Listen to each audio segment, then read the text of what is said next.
Okay, yeah, another one. I'll try to make this not any more professional than the previous ones because I ain't interested in that. um, but I was curious. I was genuinely curious because I mentioned in the last video about all the gears and multi-parts that I got going on here, and I was talking about my youth, the two youths. I was talking about my youth and parts I remember getting when I was a kid. Again, I've been with Lego basically my entire conscious life, and there are pictures of me with Lego before my entire conscious life. But my earliest memories are four-ish. I don't think I remember anything from when I was 3, but 4, definitely 5. I was in kindergarten, and I can even tell you all the kids in my class. But which is odd because I have such a fickle memory on a lot of things. But 4 or 5, I do remember I have memories of being 4 and 5 and stuff that happened when I was 4 and 5. But I remember every Lego in my life when I was 4 or 5. So, so Lego, I didn't know, and I don't think anybody knows when you're a kid what you're going to carry on into your teens and young adulthood and then your old adulthood, what you're going to carry on from your past. A lot of people's appreciations evolve or change, or stuff that they really loved when they were a kid become blasé and or like, you know, shunned when they get to be an adult. A lot of stuff I can't even think right now off the top of my head what I really liked when I was a kid that I detest or loathe at this point. I liked my Hardy Boys books. I mentioned that before. I started reading those in my single digits, my late single digits, but I started reading those and I had the entire collection sitting here in the house. I did sell them on Marketplace because I'm not going to read them again. And nobody in my family wanted them. So I did sell them just to get the tote out of the house. But I am a very big appreciator of the Hardy Boys 1 through 58 and Hardy Boys Detective Handbook. I am slowly, casually, with no clear time frame, collecting the tweed covered Hardy Boys books that I got probably about almost 2 dozen out there now. And that would be the Hardy Boys books from 1 to 37, the originals that started, I think, publication in the 30s. So I do have those. But I got rid of all my blue covered books that I got for birthdays and Christmases, and I bought my own. But I will not say I dislike Hardy Boys books. I just don't need the actual physical books in the house because I'm not going to read them again. Nor do I know anybody who wants to. But I did read them. I can't think of other things. I was never a comic book fan. My mom would buy us comic books to read in the car when we're driving to Tobermory or to Prescott or wherever for camping for the weekend, long weekends or weeks at a time, just to keep the kids quiet. But those comic books were Archie.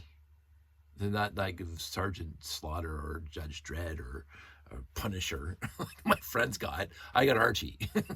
I got Casper the Friendly Ghost. I got Wendy, I think her name was Wendy the Witch. Looney Tunes comics where the Roadrunner and the Coyote would actually talk. There'd be bubbles of text above their heads. And I always thought that was a little bit odd because they don't talk. That was the whole point of the cartoon. But in the comic books, they did talk. But those are the comic books my mom bought us when we were growing up. She never bought us the Iron Mans and or whatever. Or even Superman. Never got a Superman comic book when I was a kid. Jughead, volume whatever, the grand, those were always fun. I'm gonna say it. I started buying Mad magazines, and I to this day would appreciate Mad magazine from back then because I remember it being a little bit edgy and stuff like that for as a kid. But most of the stuff people grow out of. That's what they said. Why haven't you grown? I had that many conversations a few times in my life. Why haven't you grown out of Lego? And I said because it's not a kid's toy. It is a kid's toy de facto because it's geared towards kids, but have you been to a Lego convention? So it doesn't necessarily have to be a kid's toy. So And nobody pushed it, so I didn't care. So I never had a dark ages. I mentioned that numerous times with the Lego. I never had not too many other things from my childhood carried over. And to be said, not those toys don't exist anymore. Like there's still, I think there's a company called Fisher Price these days, but they don't make the airport, the farmhouse, the schoolyard, the castle with the wooden figures, which I did have, not a lot of them, but with all my friends and extended family, we played Fisher Price a lot growing up. But none of that survived, and nor did I want it to survive past my childhood. So I don't know if we gave it away or if it got wrecked, because I was pretty handy at wrecking things back then. That was the other thing, and I mentioned this a few times in my life with people who are listening, that out of all the toys I had growing up, this is the one that lasted. This is the one that seemed to.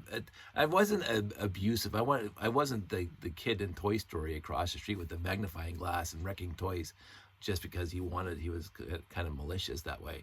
I wasn't that kid. I did try to take care of my stuff, but I was a little rambunctious, shall we say. I was a little hard on toys, and the Fisher Price held up pretty well, except when you took it out to the sandbox.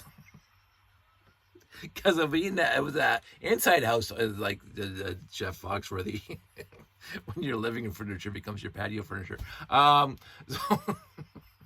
the Fisher Price toys, which we had a few of the airport, as I said, in the house and whatever, they would be in the house for years. But as I think as the double digits were approaching, they ended up in the sandbox every once in a while. And of course, they're out in the weather and they'd be wrecked because it was particle board or whatever, just disintegrate. But beyond that, the Lego never. I don't recall us ever taking the Lego out to the sandbox, because I think intuitively we knew it would make the bricks less good. But I mentioned this in other stories. I do remember I probably broke bricks before then, but I do remember vividly the day I broke my first brick that I remember now. It was traumatic. No, not really, but it was that black car, which is over there somewhere. So the little, let's see if I can find it, because I did find it the other day again. Right here. This guy. I remember getting him for Christmas, and I put them together, and I was whipping it across the floor, and it hit the mantle, my dad's solid brick mantle for the fireplace, and I broke the 3x4 black slope here. And not this guy, obviously, but I remember to this day I remember breaking that. So Lego kept up with me, and I kept up with Lego, and I did find that when I was a kid building stuff, it was a lot of fun. It's more esoteric. My brother was more of the building a vehicle that reflected the vehicles of the day. I was building esoteric, not the rainbow builds that some people like to talk about, but we would build mazes for marbles to go through. We would build three-dimensional marble mazes on a 10 by 20 plate with the 2x3 slopes all the way through, and there would be like one entrance and multiple exits, and you had to figure out inside and move the thing around like that labyrinth game, but you couldn't see inside. and the marble would come out one of 5 or 6 different chutes. And we had fun designing those, because you'd have to like make room inside and for the corridors and be able to split the path, or the marble would come out in different directions. I had lots of fun building those. I used to build, it wasn't like a car park, but I used to use the 4x plates and the 3x2 or the 3x4 slopes, and I build these very, very exotic, futuristic, with all the little ramps everywhere. So if you start the car at the bottom, it could drive all the way up to different and have these little buildings all over this thing. Kind of look like one of those 1930s vision of the future of sky cities, but of course, no tunnels with the trains going through like you saw in the 30s, but something like that. It was always on 2x2 pillars, like tons of 2x2 pillars off of my 50x50 base plates. Again, if you're old enough like me, you will know that there were 50x50 Lego base plates before they came out, the 48x48s, and I have a few over there. So, but I would have these pillars of 2x2 bricks going up to all these multi-levels, multifaceted, and it was just something I would spend days building, and then all of a sudden kind of comes crashing down, because I built my cars, and I showed you the cars before that I would build using the 2x2 brick wheels, and I just drive them up top, and oh, this is the house, and this is where they shop, and blah blah. There was a lot of builds back then that I remember being the coolest thing ever, but I couldn't do it today. Because back then, up until 1977, it was basic brick. There was very, very minimal modified bricks and modified plates. Very, very little before 1977. And this is why I mentioned in the last video, and this is where this is going at the 10-minute mark, that this is why the non-ubiquitous bricks stood out my head. I was at, and this is again a tangent, but completely related. I was at a make and take with Josh 10 years ago. I can't remember what it was for. We got a bit of make and takes over there that we didn't bother taking apart. But every time there was a make and take, we would drive over to Toys R Us or wherever it was, and we would build it. And we were in line one time, and I think it was Ninjago. I think, because they would set up the tables and all the different bins of brick, and then they give you the sheet at the beginning and says, grab 2 of those, grab 3 of those as you're going through, and there's like 15, 20 bins, and there'd be a whole lineup of people. And sometimes you're allowed to grab at least 2 sets. Sometimes every person only could grab 1 set. And then they basically, the people at Toys R Us started just putting them in baggies, so you didn't have to go through the bins. But before they did the baggies and just gave the kids the baggies, when you had to go grab your pieces, we were walking around, and all of a sudden there was a bin of 1x3 black brick, just a standard 1x3 black brick. Now, today, there's nothing special about the 1x3 black brick. There isn't. There is nothing absolutely special about the 1x3. When I was a kid, again, I was going, hey, you kids, get on my graph. When I was a kid, the 1x3 didn't exist. Did not exist. The 1x3 brick. There's 1x1, 1x2, 1x4, 1x6, 1x8. Those were the bricks. And then 2x2, 2x3, 2x4, 2x8. Didn't have 2x6s. Now, maybe I didn't get a set that had 2x6s. Maybe there were 2x6s back in 1973. I don't know. But I did not have a 2x6 brick until I got into the 80s. Until Classic Space. And I can't remember which set had a 2x6 brick. But I know I started getting 2x6 bricks. But when I was a kid, 2x2, 3, 4, 8, and 10. 2x10. The 4x10s did not exist when I was a kid, which I have a few now. And so when I'm going with Josh in this little circuit of tables to grab all the bins, and all of a sudden the girl's standing behind there with the little mock on Lego and whatever, and helping the kids. And Josh is there picking out his parts and pieces, and I'm picking out because I'm going to build one too. And all of a sudden, 1x3 basic black brick, and I picked it up. I was like, ooh, I'm excited. And it's a 1x3 brick. And she goes, what?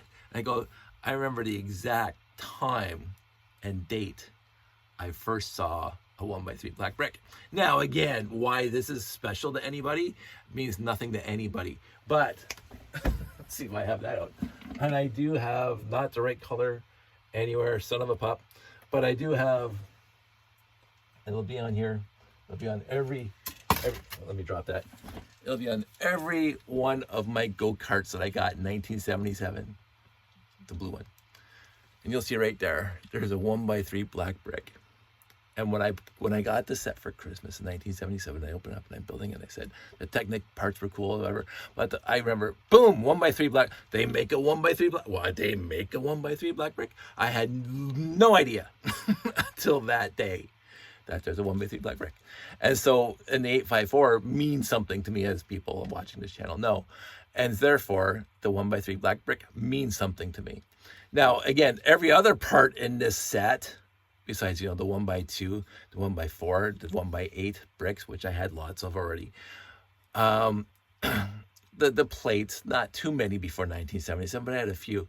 The Technic bricks, all brand new to me. The axles, brand new. The the gears. Like this whole thing, there's so many pieces in this set that were brand new to me. But what I remember specifically and vividly was the 1x3 black brick in this set. Now, somebody will say, hey, Dave, the 1x3 black brick came out and the set number is 654 or 371 or whatever. I didn't get that set. I never had that set. This is the first set that I remember getting, 1x3 black brick. So anything that harkens back to my ute, I'm gonna be, wow, this is interesting. So I talked about this last time, and I said, okay, let's turn on the computer and figure out when these parts came out, because again, these parts, they weren't ubiquitous. They weren't prevalent. There's a better word, easier word. There weren't lots of them in my collection back before 1977. This piece. And I said before, I think they came out in the late 60s, early 70s. I decided to go into my favorite old-timey website called Piron.com and look it up. So we're going to go through the originals, the OGs of the Lego hinges, because, no, I put it in the box. Son of a pup. I did store that one. Because I started refurbishing all my 3-digit Trek sets that have the 1x6 brick with the headlight brick on it, and the little turning on the top with the 1x2 brick on top that has the axle going down to the front wheels. I have a whole bunch built, and none of them are on display right now. No, they are not. So I have packed them up. But beyond that, so let's see if I can find. Close that window. I'm gonna be like Jeff here. Okay, the 2x5. They call it the 2x5 hinge plate because it's 5 studs long. Hinge short plate. So, and it came in a variety of colors and blah blah. So if you look at the actual color table, the first one came out 1967. By the way, very important date. Canada turned 100 that day. There's another reason why that's an important date, but I won't go into it right now. 1967. It was only released in red.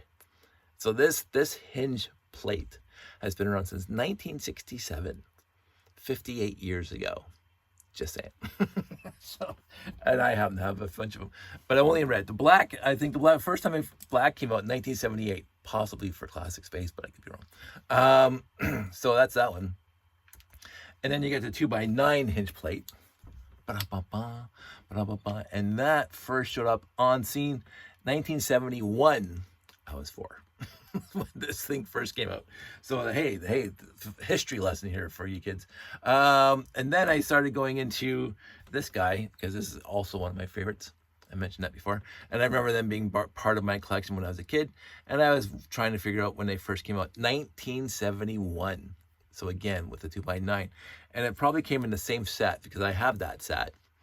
It's the crane set, the flatbed truck with the blue cab with the little 1x2 brick on it that steers around. And it had the 2x9s on the back. The picture shows 2x5, by the way. If you look at, I think it's 371, I can't remember. But it's got the 6x24, I think, the red base plate that holds the tractor, holds the crane on it. The steam shovel on it, but the picture shows 2x4s or 2x5 hinge, but this is the 2x9 that these came down, and so you could drive the thing off. So this guy came out in 1971, basically an eternity ago.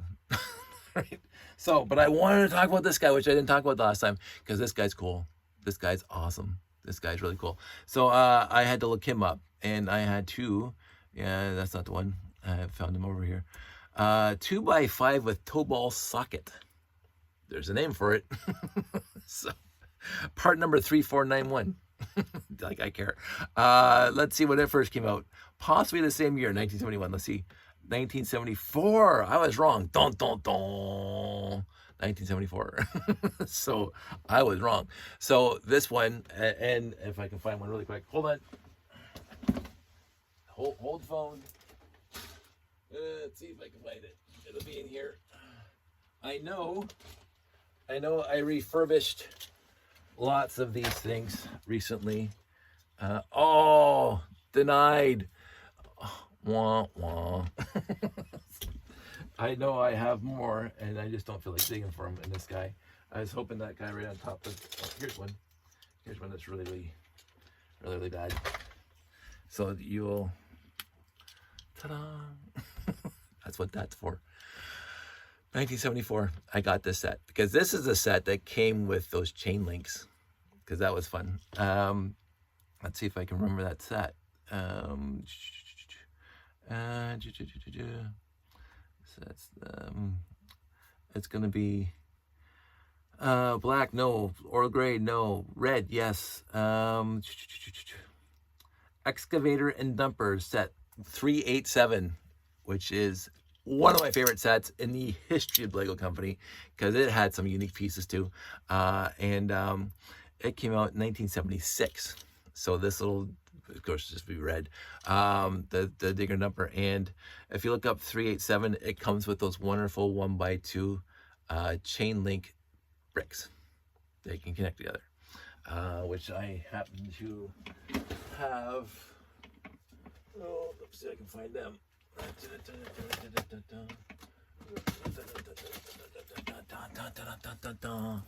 One of my favorite pieces ever in the history of the Lego company, because you can do stuff like this, make circles.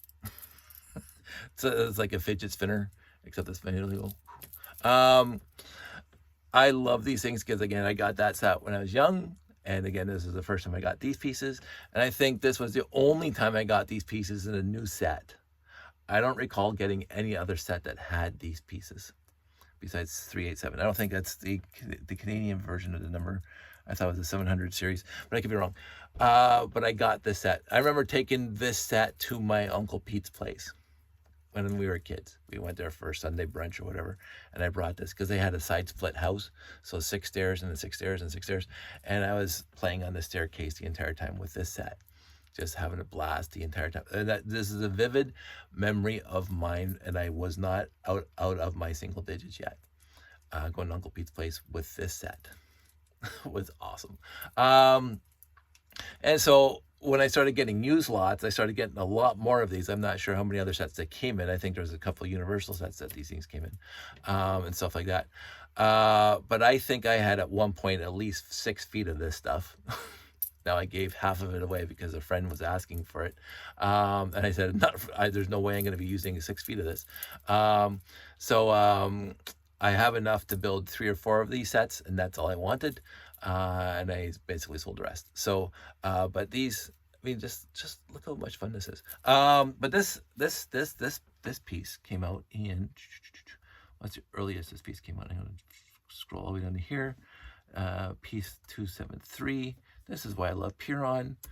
It's a little old school, but whatever. 1976. It came out in 1976, and it came out in 1981. And 1976 is a set I have. I don't know what set came out. It came in 4 sets. Universal building set. So I was right. The Universal building set, excavator and dumper, which is what I have. It came in a chain link set, so just buy the chain links. This is probably one of those accessory packs. Oh, it came in 2 accessory packs. So it only came in 2 actual sets, and I had 6 feet of this stuff. So, and only 48 came in the excavator. So, anywho, so there's that on the original OG stuff, which I've always adored, because these were the unique parts. Now, after a while, they then become ubiquitous, but they became less than unique anymore because I had lots of them. I won't tell you how many light gray 2x9 hinge plates I had at one point. But I've been restoring a lot of classic Spades 3-digit sets, which they were used extensively in.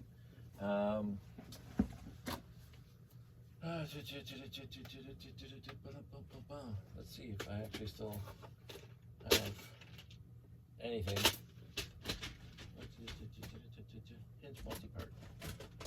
Hinge multi-part. So you go here, and sometimes I put them together.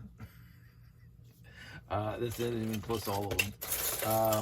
And again, we just talked about that piece, which is fantastic. And we just talked about, I just saw it, the ball and socket we talked about the other day. What I did run out of, by the way, I got lots of 2x9s. I ran out of 2x5 hinge plates from restoring a lot of sets that required a 2x5 hinge plate rather than a 2x9. This thing came in just off the top of my head, the space shuttle, the launcher that I have in my layout, the rocket launcher, the original rocket launcher, just a whole bunch of pieces. I'd say that's one of the few I have that's not using anything yet. I remember, this is what I'm going to do. One of my favorite pieces. I'll go into that later. Oh, I got a few. Oh, that's 3 or 4. So I do. Oh, look at that. I've acquired. I did when I put a Bricklink order in a year ago after I refurbished a whole bunch of other sets. I saw that the store had 2x5 gray, so I ordered them. So I just dumped them in here, obviously, because I was 100% out at one point, and I just found a bunch, and I found another one of those. So this is, oh, there's this guy again in gray. So it is just knowing that, those kind of pieces made it well into the 80s and 90s and 2000s, some of them. Like I think this is basically still in use today. I don't quote me on that. I don't know if the last time, well, maybe I can find out. Because we got the webpage open. Sets that contain this piece, 1973 to 1997. So this is the last time this piece was used. It was in 97. So it's not that long ago. 25 years. Let's see about the other ones there. Sets that contained the 2x9 hinge plate. The last time it was used is in 2003. So this made it into the 21st century by the Lego company. That's pretty good. That's not too shabby for this piece. That was around since 1971. So that's a whole span of a whole bunch of years. 1971 to 2003, that's 33 years. Yeah, my math is bad. 33 years of that piece hanging out. 32 years. Let's look at the original, the OG 2x5. I think it's gonna have the longest life, this guy. It's gonna have the longest life. 1967 to, again, 2003. So this OG part lasted that long as in production. And it looks like it was produced every year but 1988. I don't know what was special about 1988. They did not have this piece in a set in 1988. Also in 2000, 2001, 2002, but it was released in 2003 in black. So that's also kind of neat to look at, because this piece didn't last past 1981, right? They did this because they went with the actual tank treads and the chain links. So a lot of Lego pieces that were back when I was a kid that were unique or rare, modified plates or modified bricks, didn't make it past a few years. And again, if I look at it from my understanding and from my experience in my lifetime, because other people have other points. There was that wonderful thread and lug that I keep on referring to, shaking your fist in the general direction of Denmark. When Lego did not a radical to them, but a change that was noticed in the fandom, changing the blue rails to the gray rails, the light gray rails. So they had the original train track was blue, then they went to light gray, and then they went to dark gray, and then they went to dark blue, 9-volt, whatever. So you look at those as data points as to when they radically changed that theme, to call it trains.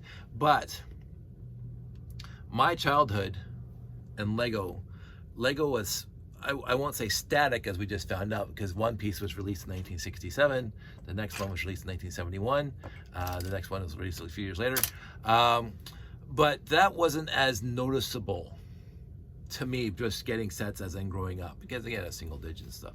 But the sets you got from when I started getting sets in 1970, and the Lego that I got to play with before 1970, because my cousins, I said, had Lego from before, there wasn't much differentiation between my Lego collection and my buddy's Lego collection down the street, my cousin's Lego collection who's 10 years older than me, or anything else like that. There's a scratch on my screen. I don't know what that is. I don't care. There wasn't much differentiation. If we got different sets, like I got my plane that nobody else had, that I noticed, because that was one of my favorite things I had when I was a kid, and this car that I noticed that nobody else had, but those were the one-offs. Most of our collections were pretty much identical. It's just volume was just different. We had 3 kids that would get Lego for birthdays and Christmases, and not just from our parents, but from our uncles and aunts who were giving us presents at the time. So our Lego collection got pretty big pretty fast. And then after 12, I started buying my own sets.